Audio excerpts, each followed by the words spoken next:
10th plus 12 ஒவ்வொரு ஆண்டும் தொடர்ந்து மாநில அளவில் பல சாதனைகளை புரிந்து வரும் நாமக்கல் குறிஞ்சி கல்வி நிறுவனங்களில் சிபிஎஸ்இ பாடத்திட்டத்தில் சீனியர் செகண்டரி பள்ளியாக தரம் உயர்த்தப்பட்டு ஐஐடி நீட் தேர்வுகளுக்கு பல வெற்றியாளர்களை உருவாக்கிய ஆசிரியர்களை முழு நேர ஆசிரியர்களாக பணியமர்த்தப்பட்டு தினம்தோறும் வகுப்புகள் நடைபெறும். So now we discuss about the topic of geostationary and polar satellites. In last class la pathinga appadina the time period of the satellites la paathirupom and then adukana energy of the satellites discuss pannirupom. So in this class the geostationary orbit. So the satellites orbiting the earth have different time periods corresponding to the different radii. So radii அப்படிங்கிறது this is then plural. So RADII. So geostationary satellites அப்படின்னா என்ன? So நம்ம சேட்டலைட்ஸை வந்து பார்த்தீங்க அப்படின்னா the two types of satellites நம்ம பிரிக்கலாம். ஒன்று வந்து geostationary satellite and another one is the polar satellite. So இதில் the satellites orbiting the earth satellite வந்து எப்படி எர்த்தை சுற்றி வந்துட்டுருக்கு அப்படின்னா ஒவ்வொன்றும் ஒவ்வொரு ரேடியஸில் ரொட்டேட் ஆகிட்டு வருது அப்படின்னு நம்ம சொல்லலாம். So the different radius. So இப்போ பார்த்தீங்க அப்படின்னா இப்போ நம்மளுடைய எர்த்தை சுற்றி நிறைய சேட்டலைட்ஸ் இருக்குது. அதாவது தௌசண்ட்ஸ் அண்டு தென் லேக்ஸ் கணக்கில் பார்த்தீங்க அப்படின்னா சேட்டலைட்ஸ் இருக்குது. ஸோ அது ஒவ்வொன்றும் பார்த்தீங்க அப்படின்னா ஒவ்வொரு ரேடியஸில் தான் என்ன பண்ணிகிட்டு இருக்கு கரஸ்பாண்டிங்காக ரிவால்வ் ஆகிட்டுருக்கு ஆர்பிட் ஆகிட்டுருக்கு அப்படின்னு சொல்லலாம்.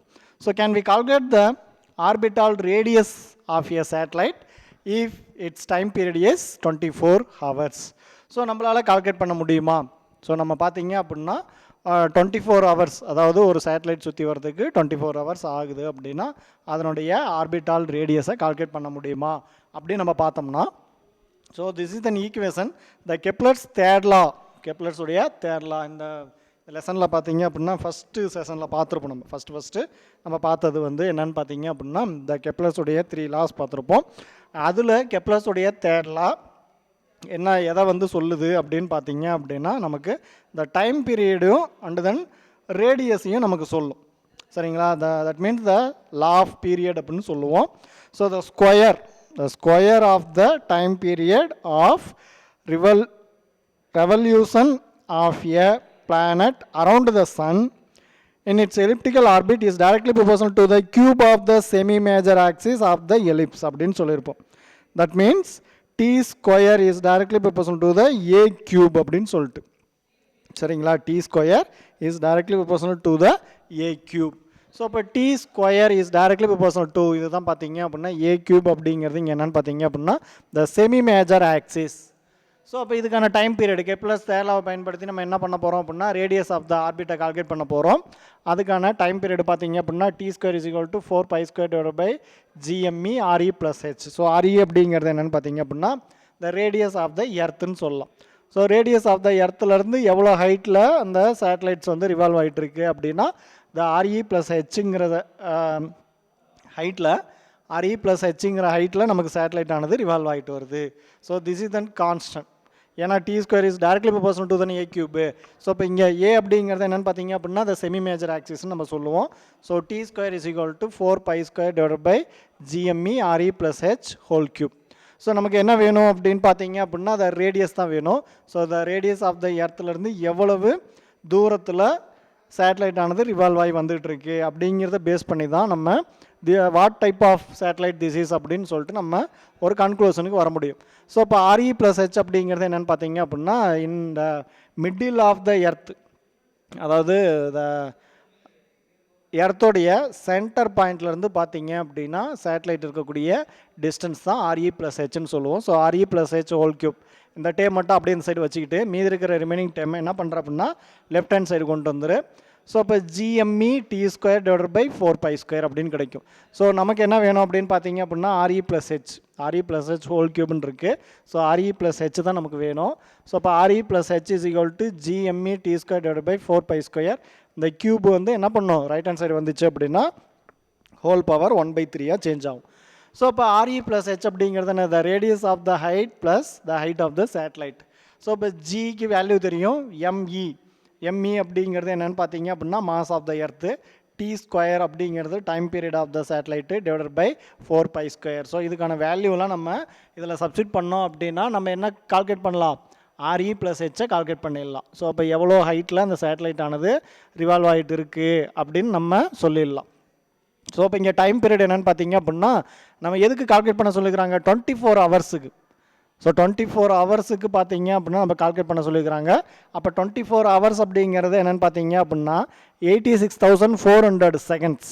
ஸோ 24 ஹவர்ஸை என்ன மாத்திர செகண்ட்ஸாக மாற்று. அப்போ 86,400 seconds. So what is then H? H is equal to என்னென்னு பார்த்தீங்க அப்படின்னா the height of the satellite from the earth surface அப்படின்னு சொல்லலாம். So that is 36,400 kilometre. 36,400 kilometre. So இதுதான் பார்த்தீங்க அப்படின்னா நமக்கு என்னது இந்த 36,400 கிலோமீட்டர் பார்த்தீங்க அப்படின்னா நமக்கான எர்த் சர்ஃபேஸ்லேருந்து இருக்கக்கூடிய ஹைட் இல்லைன்னா the more or less equal to the 36,000. So 36,000 kilometre பார்த்தீங்க அப்படின்னா நமக்கு எர்த்தோட சர்ஃபேஸ்லேருந்து எங்கே இருக்குது எர்த்தோட சர்ஃபேஸ்லேருந்து சேட்டலைட் இருக்கக்கூடிய அந்த தூரம். ஸோ இது வந்து ஸோ ரவுண்டாக நம்ம என்ன பண்ணிக்கலாம் அப்படின்னா 36,000 அப்படின்னு வச்சுக்கலாம். H is equal to 36,000 kilometre. So பூமியோட மேல் சர்ஃபேஸ்லேருந்து பூமியோட சர்ஃபேஸ்லேருந்து பார்த்தீங்க அப்படின்னா 36,000 கிலோமீட்டரில் நமக்கு சேட்டலைட் ஆனது ரிவால்வ் ஆகிட்டு வருது. ஸோ இப்போ இதில் வேல்யூலாம் சப்ஸ்டியூட் பண்ணிங்க அப்படின்னா நமக்கு என்ன சார் கிடைக்கும் அப்படின்னா அந்த டைம் பீரியடுக்கு சார் சப்ஸ்டியூட் பண்ணுற mass of the earth and then radius of the எர்த்துன்னு நம்ம சப்ஸ்டியூட் பண்ணோம் அப்படின்னா ஹெச்சோட உயரம் 36,000 கிலோமீட்டர். ஸோ அப்போ 36,000 கிலோமீட்டரில் எர்த்தோட சர்ஃபேஸ்லேருந்து 36,000 கிலோமீட்டரில் இருக்கக்கூடிய அந்த சேட்டலைட்ஸ்க்கு பேர் என்னென்னு பார்த்தீங்க அப்படின்னா so such satellites are called the geostationary satellites அப்படின்னு சொல்லலாம். So since they appear to be stationary when seen from the earth.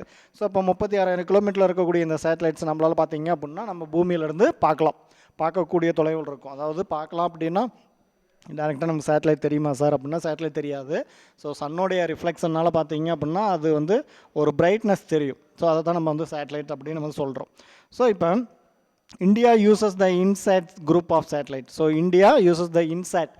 What is meant by INSAT? The Indian satellite.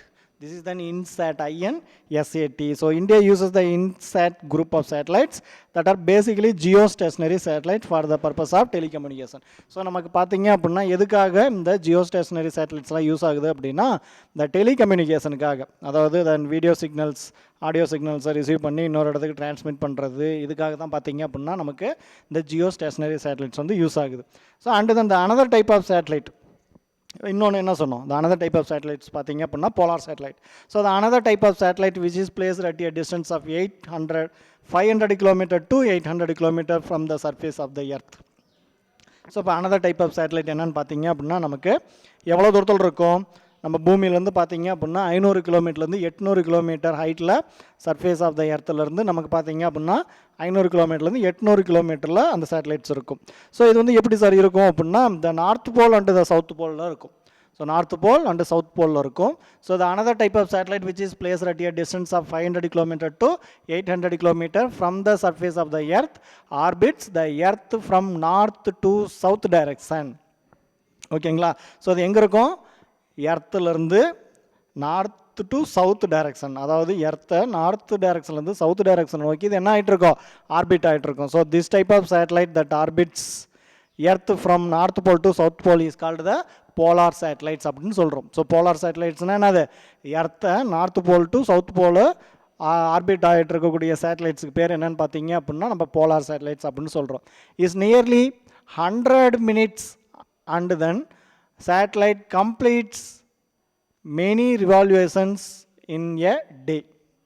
அதாவது பார்த்தீங்க அப்படின்னா இந்த சேட்டலைட்ஸு 500 கிலோமீட்டர்லேருந்து 800 கிலோமீட்டர் ஹைட்டில் இருக்கும். ஸோ இது வந்து பார்த்தீங்க அப்படின்னா 100 minutesக்குள்ளார ஒரு கம்ப்ளீட் ரெவல்யூஷன் வந்துடும். சரிங்களா? கம்ப்ளீட் ரெவல்யூஷன் அதாவது கம்ப்ளீட் ரெவல்யூஷன்ஸ் 100 minutes. ஸோ அப்போ ஒரு நாளைக்கு எத்தனை முறை அது வந்து பூமியை சுற்றி வரும் அப்படிங்கிறத கால்குலேட் பண்ணிக்கும். ஸோ அது ஒரு டைம் அதை சுற்றி வரத்துக்கு பார்த்தீங்க அப்படின்னா நியர்லி 100 minutes ஆகும். ஸோ அப்போ ஒரு நாளைக்கு 24 ஹவர்ஸுக்கு பார்த்தீங்க அப்படின்னா அது எத்தனை முறை நம்ம பூமியை சுற்றி வரும். Because this is then telecommunication purpose. So telecommunication purpose அப்படின்னா அது நம்மளுக்கு கூட லிங்க்கில் எப்பயுமே இருந்துகிட்டே இருக்கணும். அதனால் பார்த்தீங்க அப்படின்னா இது நிறைய டைம் பூமியை சுற்றி வரும். A polar satellite covers a small strip of area from pole to pole during one revolution. So இப்போ இந்த பூமியை வந்து சுற்றி வந்துட்டு இருக்கும்போது ஸோ ஒரு ரெவல்யூஷன் அப்படிங்கும் போது நமக்கு பார்த்தீங்க அப்படின்னா பூமியினுடைய ஒரு சம் ஆஃப் த சர்ஃபேஸை வந்து இது என்ன பண்ணோம் அப்படின்னா ஏரியாவை கவர் பண்ணணும். அது வந்து நம்ம ஒரு ஸ்ட்ரிப் அப்படின்னு சொல்லலாம். ஸோ இந்த புக்கில் பார்த்தீங்க அப்படின்னா இப்போ page number 27 the polar orbit and geostationary satellites diagram இருக்கு. strip of communication region covered by a polar satellites. இது ரெண்டுக்கும் நான் டயக்ராம் இருக்கு. ஸோ இப்போ இது கம்யூனிகேஷன்ஸ் அப்படின்னா என்ன சார்? ஸோ இந்த மாதிரி பார்த்தீங்க அப்படின்னா ஒரு ஸ்ட்ரிப் ஆஃப் ஏரியாவை வந்து இது என்ன பண்ணியிருக்கோம் அப்படின்னா பூமியை சுற்றி வரும்போது அப்படியே கவர் பண்ணிக்கிட்டே வரும். ஸ்டெப் பை ஸ்டெப்பாக கவர் பண்ணிட்டே வரும். சரிங்களா? இப்போ ஒரு பெரிய தர்பூசணி பழம் இருக்குது அப்படின்னா அதில் அப்படியே கீத்து வெட்டும் போது எப்படி இருக்கும்? ஸோ அந்த ஒரு கீத்து வெட்டும் போது அந்த ஒரு ஏரியா தான் பார்த்தீங்க அப்படின்னா அந்த நம்மளுடைய போலார் சேட்டலைட் கவர் பண்ணி சுற்றி வரக்கூடிய அந்த ஏரியா அப்படின்னு சொல்லலாம். ஸோ அப்போ நமக்கு கண்டினியூஸாக இது என்ன பண்ணோம் அப்படின்னா சுற்றிக்கிட்டே இருக்கும், ரிவால்வ் ஆகிட்டே இருக்கும். ஸோ அதனால் நமக்கு வந்து கம்யூனிகேஷனில் எந்த விதமான இன்ட்ரப்ட்ஸும் வராமல் நமக்கு ரெகுலராக சிக்னல்ஸ் கிடச்சிட்டே இருக்கும். ஸோ அது in next revolution it covers a different strips of area since the earth would have moved by a small angle. So இது அடுத்த முறை இது வந்து பார்த்தீங்க அப்படின்னா அடுத்த ஸ்ட்ரிப் வந்து கவர் பண்ணும்போது நமக்கு பூமி என்ன ஆயிருக்கும், ஒரு ஸ்மால் ஆங்கிள் வந்து மூவ் ஆகிருக்கும். ஸோ அப்போ எர்த்து வந்து ரொட்டேட் ஆகிட்டு இருக்கிறதுக்கும் இது பார்த்தீங்க அப்படின்னா சேட்டலைட் வந்து மூவ் ஆகிட்டு வரதுக்கும் நமக்கு பார்த்தீங்க அப்படின்னா ஸோ ஃபுல் எர்த்தை இது என்ன பண்ணணும் அப்படின்னா கவர் பண்ணும். So in this way the polar satellites cover the entire surface area of the earth. So இந்த நமக்கு இப்போ எர்த்து ஆனது என்ன பண்ணுது, வெஸ்ட் டு ஈஸ்ட்டு ரொட்டேட் ஆகுது. அந்த டைமில் பார்த்தீங்க அப்படின்னா அந்த போலார் ஆர்பிட்ஸில் இந்த போலார் சேட்டலைட்ஸ் வந்து சுற்றி வந்துட்டுருக்கு. ஸோ இப்போ ஸ்டெப் பை ஸ்டெப்பாக நம்ம கவர் பண்ணும்போது பார்த்தீங்க அப்படின்னா நமக்கு ஃபுல் எர்த்தும் பார்த்தீங்க அப்படின்னா என்ன நடக்குது, இந்த entire surface area of the எர்த்தும் வந்து நமக்கு கவர் பண்ணுறதுக்கான சான்சஸ் இருக்குது. ஸோ இன் டீட்டெயில்டு பார்த்தீங்க அப்படின்னா நமக்கு polar satellite and geo satellites பார்த்தீங்க அப்படின்னா புக்கில் டயக்ராம் இருக்குது, அதை வியூ பண்ணிக்கிங்க. And then the weightlessness weight of an object. So இது பார்த்தீங்க அப்படின்னா வெயிட்லெஸ்னஸ் அப்படின்னா என்ன கான்செப்ட்டு. ஸோ நெக்ஸ்ட்டு பார்த்தீங்க அப்படின்னா வெயிட் ஆஃப் அன் ஆப்ஜெக்ட் அப்படின்னா என்ன அப்படிங்கிறத நம்ம இந்த கிளாஸில் பார்க்க போகிறோம். ஸோ இப்போ நம்மளுடைய வெயிட் அப்படின்னா என்ன, மாஸ் அப்படிங்கிறது என்ன, வெயிட் அப்படிங்கிறது என்ன அப்படிங்கிறத பற்றி நம்ம பார்த்தீங்க அப்படின்னா இங்கே டீட்டெயிலாக பார்க்கலாம்.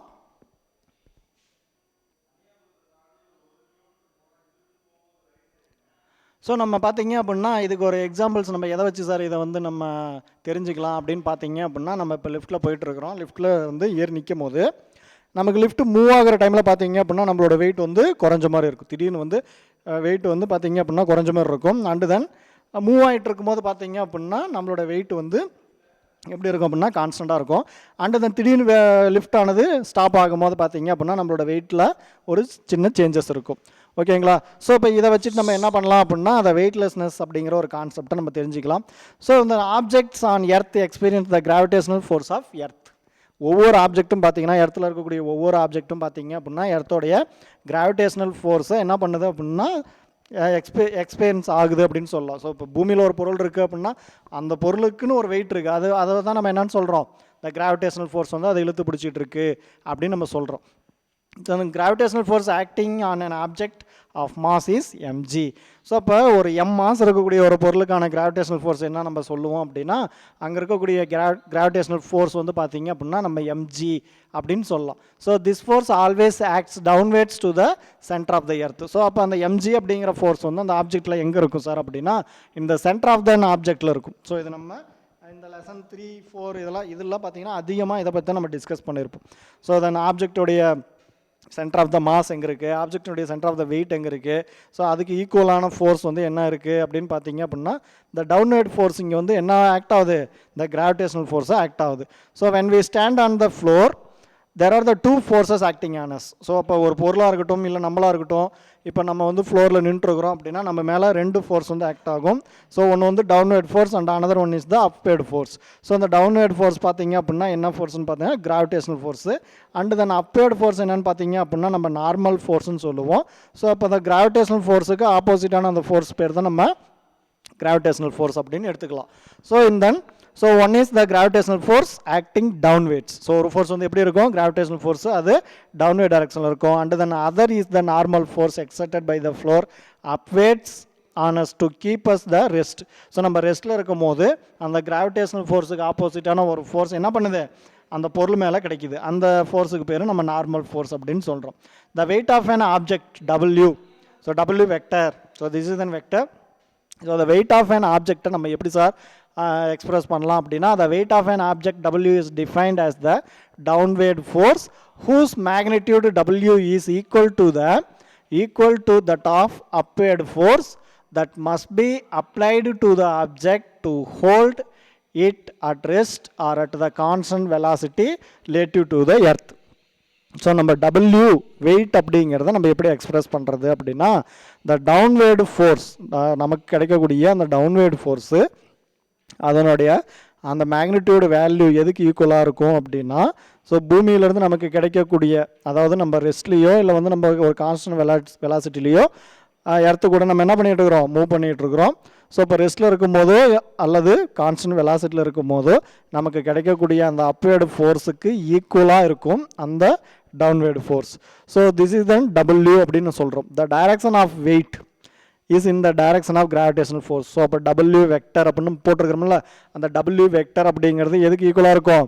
த direction of weight is in the direction of the gravitational force அப்படின்னு சொல்லலாம். So the magnitude of weight அப்படிங்கிறது என்னென்னு பார்த்தீங்க அப்படின்னா the W is equal to N is equal to the mg. So W அப்படிங்கிறது என்னது எதுக்கு ஈக்குவலாக இருக்கும்? the நார்மல் ஃபோர்ஸுக்கு ஈக்குவலாக இருக்கும். So that means mg mass into gravity அப்படின்னு சொல்லலாம். So note that even though magnitude of weight is equal to mg. So magnitude of weight is equal to the mg. சரிங்களா? So it is not same as gravitational force acting on the object. So இது வந்து பார்த்தீங்க அப்படின்னா ஒவ்வொரு object மேலேயும் செயல்படக்கூடிய அந்த gravitational force வந்து எப்படி இருக்கும் அப்படின்னா ஒரே மாதிரி இருக்காது. ஸோ அதனுடைய மாஸை டிபெண்ட் பண்ணியிருக்கும். ஸோ இதை வந்து நம்ம பார்த்தீங்க அப்படின்னா with the example the apparent weight in elevators. So elevators அப்படிங்கிறது என்ன? அது நம்ம யூஸ் பண்ணக்கூடிய லிஃப்ட்டு. ஸோ அந்த எலிவேட்டர்ஸில் பார்த்தீங்க அப்படின்னா நம்ம எப்படி இருக்கிறோம்? ரெஸ்ட் பொசிஷனில் இருக்கும் போது நமக்கான வெயிட்டை வந்து நம்மளால் உணர முடியாது. ஸோ இப்போ ஸ்டார்ட் ஆகி மூவ் ஆகுது. ஸோ ஸ்டார்ட் ஆகிற டைம்லையும் அது ஸ்டாப் ஆகக்கூடிய டைம்லையும் நமக்கு பார்த்தீங்க அப்படின்னா நம்மளோட வெயிட் வந்து நம்மளால் உணர முடியாமல் இருக்கும். அதை தான் நம்ம வந்து ஒரு அப்பேரண்ட் வெயிட் அப்படின்னு சொல்கிறோம். சரிங்களா? ஸோ இப்போ நம்ம எல்லாருமே பார்த்தீங்க அப்படின்னா எலிவேட்டர்ஸை யூஸ் பண்ணியிருக்கிறோம். ஸோ அதில் பார்த்தீங்க அப்படின்னா இப்போ எலிவேட்டர்ஸ் வந்து டேக்ஸ் ஆஃப் ஆர் ஸ்டாப் ஆரம்பிக்கும் போதோ இல்லை வந்து ஸ்டாப் ஆகும் போதோ ஒரு ஜெர்க் இருக்கும்.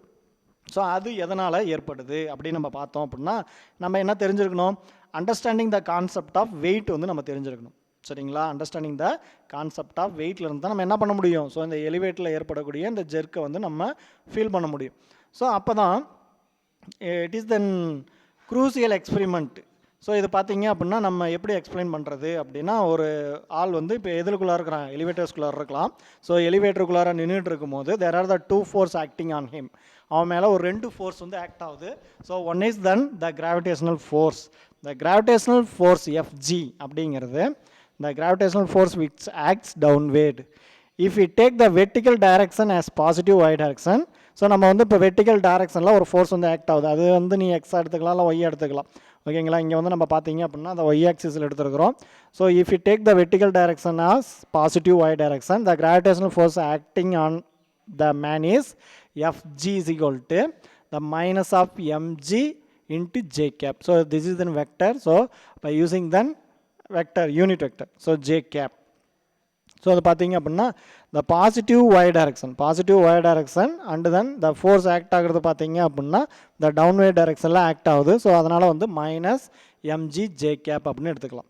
So and then what is the another force? The normal force. அந்த நார்மல் ஃபோர்ஸ் நமக்கு எங்கேருந்து கிடைக்குது அப்படின்னா லிஃப்டோடைய ஃப்ளோர்லேருந்து கிடைக்குது.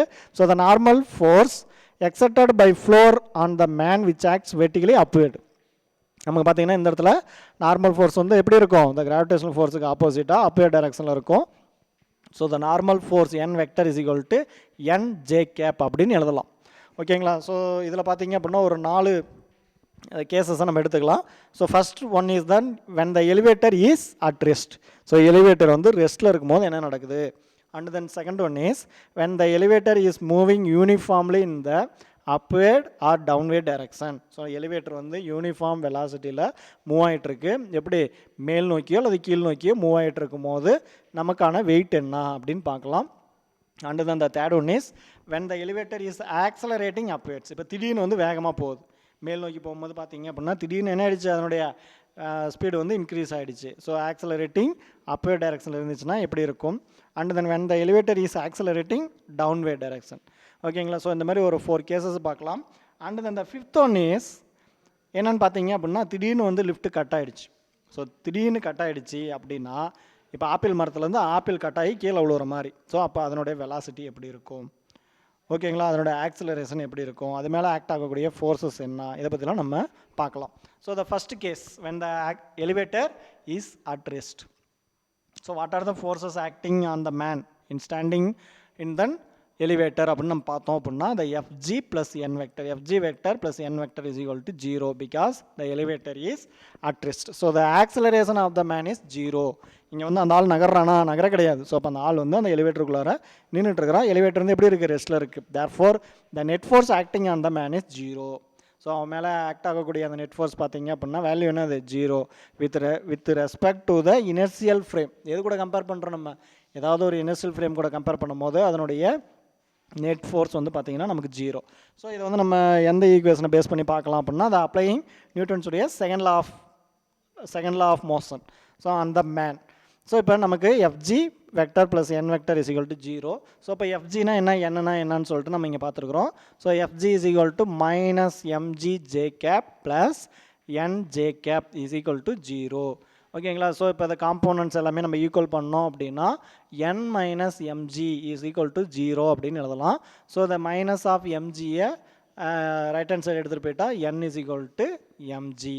ஸோ தென் இங்கே வந்து நார்மல் ஃபோர்ஸ் எதுக்கு ஈக்குவலாக இருக்கும் அப்படின்னா the W is equal to N. Since weight W is equal to N, the apparent weight of the man is equal to his actual weight. So இப்போ ரெஸ்ட்டில் இருக்கும் போது பார்த்தீங்க அப்படின்னா அவனுடைய வெயிட்டை நம்மளால் உணர முடியும் அப்படின்னு நம்ம எடுத்துக்கலாம். And then the second case என்னன்னு பார்த்தீங்க அப்படின்னா when the elevator is moving uniformly in the upward or downward direction. So இப்போ வந்து எலிவேட்டர் என்ன பண்ணுது, ஒரு யூனிஃபார்ம் வெலாசிட்டியில் மேல் நோக்கியோ இல்லை கீழ் நோக்கியோ வந்துகிட்டு இருக்கும்போது அங்கே இருக்கக்கூடிய நம்ம வெயிட்டை வந்து நம்ம பார்க்கலாம். அப்பரண்ட் வெயிட் என்ன, ஆக்சுவல் வெயிட் என்ன அப்படின்னு நம்ம பார்த்தோம்னா so this is then in uniform motion the constant velocity. இப்போ கான்ஸ்டன்ட் வெலாசிட்டியில் தான் ஆக்சிலேட் ஆகிட்டு இருக்கு. இன் uniform motion the constant velocity, the net force acting on the man is still 0. So அவன் மேலே இருக்கக்கூடிய அந்த நெட் ஃபோர்ஸ் என்னன்னு பார்த்தீங்க அப்படின்னா எப்படி இருக்கும், 0வாக இருக்கும். So hence in this case also the apparent weight of the man is equal to the actual weight. So இங்கே வந்து அப்பரண்ட் வெயிட்டும் ஆக்சுவல் வெயிட்டும் எப்படி இருக்கும் அப்படின்னா இந்த இடத்துல ஈக்குவலாக இருக்கும். ஸோ இதை வந்து நம்ம பார்த்தீங்க அப்படின்னா இந்த புக்கில் நமக்கு டயக்ராமாக எக்ஸ்பிளைன் பண்ணிக்கிறாங்க. பட் நம்ம வந்து இங்கே டயக்ராம் புக்கில் வியூ பண்ணிக்கிங்க. ஸோ இப்போ ஒரு கான்ஸ்டன்ட் வெலாசிட்டியில் அந்த ஆப்ஜெக்ட் மூவ் ஆகிட்டு இருக்கும் போது பார்த்தீங்க அப்படின்னா நமக்கு வந்து வெயிட் எப்படி இருக்கும், மூவ் ஆகிட்டு இருக்கும் போது நமக்கு வந்து வெயிட்டு அப்பரண்ட் வெயிட்டும் ஆக்சுவல் வெயிட்டும் ஈக்குவலாக இருக்கும். ஸோ ஸ்டார்டிங்கில் தான் நமக்கு பார்த்தீங்க அப்படின்னா அந்த ஜெர்க் இருக்கும். ஓகேங்களா, ஸ்டார்டிங்லேயும் ஸ்டாப் பண்ணும் போது தான் ஜெர்க் இருக்கும். ஸோ இன் கான்ஸ்டன்ட் வெலாசிட்டியில் மூவ் ஆகிட்டு இருக்கும் போது வெயிட் வந்து எப்படி இருக்கும் அப்படின்னா இங்கே ஆக்சுவல் வெயிட்டுக்கு ஈக்குவலாக இருக்கும் apparent weight. So and then the third case is when the elevator is accelerating upwards. So upward directionல எலிவேட்டர் ஆனது மூவ் ஆகுது அப்படின்னா if an elevator is moving with upward acceleration a is equal to என்னது, in upward direction நம்ம j எடுத்துக்கிட்டோம், y direction எடுத்துக்கிட்டோம் அப்படின்னா a is equal to a j cap அப்படின்னு எடுத்துக்கலாம், இல்லை a j vector. So with respect to the inertial frame நம்ம எது கூட சார் நம்ம கம்பேர் பண்ணுறோம் அப்படின்னா அந்த இனர்ஷியல் ஃப்ரேம் பற்றிலாம் நம்ம செகண்ட் கிளாஸில் படிச்சிருப்போம். So in this applying the நியூட்டன்ஸுடைய செகண்ட் லா என்னது, தென் ஃபோர்ஸஸ் வந்து இங்கே ஈக்குவல் பண்ணுறோம். ஸோ அது அப்வர்ட் ஃபோர்ஸ் டவுன்வர்ட் ஃபோர்ஸ் இங்கே ஈக்குவல் பண்ணுறோம். அப்போ the FG plus N is equal to MA அப்படின்னு எழுதலாம். FG vector plus N vector is equal to MA vector அப்படின்னு எழுதலாம். ஓகேங்களா. ஸோ இது வந்து நம்ம வெர்டிகல் டைரக்ஷனில் மூவ் ஆகிறதுனால இது பாருங்கள் எஃப்ஜி இஸ் ஈக்குவல் டு நம்ம என்னது minus MGJ plus NJ cap is equal to the MAJ cap. So இதெல்லாம் நம்ம டைரக்ஷன் மென்ஷன் பண்ணுறதுனால பார்த்தீங்க அப்படின்னா ஜே கேப் வந்து யூஸ் பண்ணிக்கிறோம். ஸோ இப்போ இதை வெக்டர்ஸை கம்பேர் பண்ணுறோம். வெக்டர்ஸை இந்த both sides are vector compare பண்ணும்போது வெக்டர்ஸ்லாம் கேன்சல் பண்ணிடலாம். ஸோ இப்போ n இஸ் ஈக்குவல் டு இந்த மைனஸ் எம்ஜி நமக்கு ரைட் ஹேண்ட் சைடு போயிடுச்சு அப்படின்னா ப்ளஸ் எம்ஜியாக இருக்கும். ஸோ அப்போ எம் வந்து காமனாக இருக்கும். மீதி இருக்கிறது என்னென்னு பார்த்தீங்க அப்படின்னா அந்த A plus G or G plus A எப்படி வேணாலும் எழுதிக்கலாம். So therefore the apparent weight of the moon is greater than his actual weight. Actual வெயிட்டை விட அப்பரண்ட் வெயிட் எப்படி இருக்கும், அதிகமாக இருக்கும். ஸோ இதை வந்து நம்ம பார்த்தீங்க அப்படின்னா லிஃப்ட்டுக்குள்ளார ஒரு வெயிட் மிஷின் மேலே நம்ம நின்றுட்டு இருந்தோம் அப்படின்னா இதை வந்து நம்ம செக் பண்ணி பார்த்துக்கலாம். எப்போ ஆக்சிலரேட்டிங் ஆகும்போது எலிவேட்டர் வந்து அப்வேர்டில் ஆக்சிலரேட் ஆகும்போது நம்ம வெயிட் வந்து இன்க்ரீஸ் ஆன மாதிரி தெரியும். And then the fourth one is when the elevator is accelerating downward. So downward டைரக்ஷனில் எலிவேட்டர் வந்து ஆக்சலரேட் ஆனிச்சு அப்படின்னா என்ன நடக்கும்? So if the elevator is moving with downward acceleration a is equal to minus a g. Because நம்ம வந்து என்ன பண்ணிருக்கிறோம், ஒரு ஃப்ரேம் ஆஃப் ரெஃபரன்ஸ் கூட நம்ம அதை கம்பேர் பண்ணி பார்க்கும்போது இனிஷியல் ஃப்ரேம் கூட நம்ம என்ன பண்ணுறோம் அப்படின்னா கம்பேர் பண்ணுறோம். அப்போ A is equal to minus AJ cap அப்படின்னு எழுதலாம். So by applying the Newton's second law, so FG plus N is equal to the MA. So இது வந்து எஃப்ஜி அப்படிங்கிறது என்னென்னு பார்த்தீங்க அப்படின்னா minus MG J cap plus N J cap is equal to the MA. So A is then minus, so MA J cap. So by comparing the components, இப்போ வந்து components மட்டும் compare பண்ணேன். ஸோ காம்போனன்ட்ஸ் மட்டும் compare பண்ணால் அப்படின்னா N is equal to minus MA, இந்த minus MG அந்த side போயிடுச்சு அப்படின்னா ப்ளஸ் எம்ஜியாக மாறிடும். அப்போ என் இஸ் ஈக்குவல் டு காமனாக எம் வந்து இருக்குது, மாஸ் வந்து காமனாக இருக்குது. அப்போ எம் வெளியில் எடுத்துக்கோ, எம் இன்ட்டு ஜி மைனஸ் ஏ அப்படின்னு எழுதலாம். So W is equal to the, what is the weight here? The apparent weight. Therefore, the apparent weight W is equal to N is equal to M into G minus A of the man is lesser than his actual weight. So, actual weight விட அதனுடைய apparent weight வந்து குறைஞ்ச மாதிரி இருக்கும். சரிங்களா? So இது வந்து பார்த்தீங்க அப்படின்னா இந்த வியூ புக்கில் வந்து நமக்கு வியூ கொடுத்துருக்குறாங்க. ஒரு லிஃப்ட்டுக்குள்ளார போயிட்டு இருக்கும்போது என்ன நடக்குது? ஸோ ஃபஸ்ட்டு கேஸில் பார்த்தீங்க அப்படின்னா எலிவேட்டர் வந்து ரெஸ்ட்டில் இருக்கும்போது நமக்கான வெயிட் வந்து நார்மல் வெயிட்டு காட்டும். அடுத்து பார்த்தீங்க அப்படின்னா இந்த எலிவேட்டர் வந்து அப்வர்ட் டைரக்ஷன்லேயோ ஆர் டவுன்வர்ட் டைரக்ஷன்லேயோ மூவ் ஆகுது. கான்ஸ்டன்ட் வெலாசிட்டியில் மூவ் ஆனிச்சு அப்படின்னா வெயிட் வந்து நமக்கு அப்படியே இருக்கும். ஸோ இப்போ பார்த்தீங்க அப்படின்னா திடீர்னு இன்க்ரீஸ் ஆகுது, ஆக்சலரேட் ஆகுது, எலிவேட்டர் வந்து ஆக்சலரேட் ஆகுது. அப்வர்ட் டைரக்ஷனில் ஆக்சலரேட் ஆகும் போது பார்த்தீங்க அப்படின்னா நமக்கு வெயிட் வந்து இன்க்ரீஸ் ஆன மாதிரி தெரியும். ஆக்சுவல் வெயிட்டை விட அப்பரண்ட் வெயிட் வந்து இன்க்ரீஸ் ஆன மாதிரி தெரியும். ஓகேங்களா? ஸோ டவுன்வர்ட் டைரக்ஷனில் லிஃப்ட் ஆனது, எலிவேட்டர் ஆனது மூவ் ஆகும்போது, ஆக்சலரேட் ஆகும்போது நமக்கு வெயிட்டு குறைஞ்ச மாதிரி இருக்கும். ஓகேங்களா? So this is then apparent weight in elevator. So இதில் லாஸ்ட் டாபிக் ஒன்று இருக்குது, என்னென்னு பார்த்தீங்க அப்படின்னா the weightlessness of freely falling bodies. So இப்போ ஃப்ரீயாக ஒரு பொருள் வந்து கிரவுண்டை நோக்கி விழுது அப்படின்னா ஸோ வாட் இஸ் தென் இங்கே வந்து அப்பேரண்ட் வெயிட் என்ன, அதனுடைய வெயிட் வந்து நம்ம எப்படி மெஷர் பண்ணுறது அப்படிங்கிறத நம்ம நெக்ஸ்ட் கிளாஸில் பார்க்கலாம். So this is then apparent weight in elevator. So this is the concept of the by using then satellites. இப்போ நம்ம வந்து ஸ்பேஸுக்கு போகிறோம், இப்படி ஸ்பேஸுக்கு போகும்போது அங்கே என்ன சார் நடக்குது, ஸ்பேஸில் வந்து நம்ம இருக்கும்போது நம்மளோட வெயிட்டை வந்து நம்மளால் ஏன் உணர முடியல. இப்போ வந்து லிஃப்ட்டில் போயிட்டுருக்குறோம், அடுத்தது வந்து ஏரோப்ளைனில் போகிறோம், சேட்டலைட்ஸில் போகிறாங்க அப்படின்னா, ஏர்க்ராஃப்ட்டில் போகும்போது நம்மளோட வெயிட்டை வந்து நம்மளால் உணர முடியல அப்படின்னா அதுக்கு காரணம் என்ன? So this is an apparent weight and actual வெயிட்டுக்கான த கம்பேரிசன்.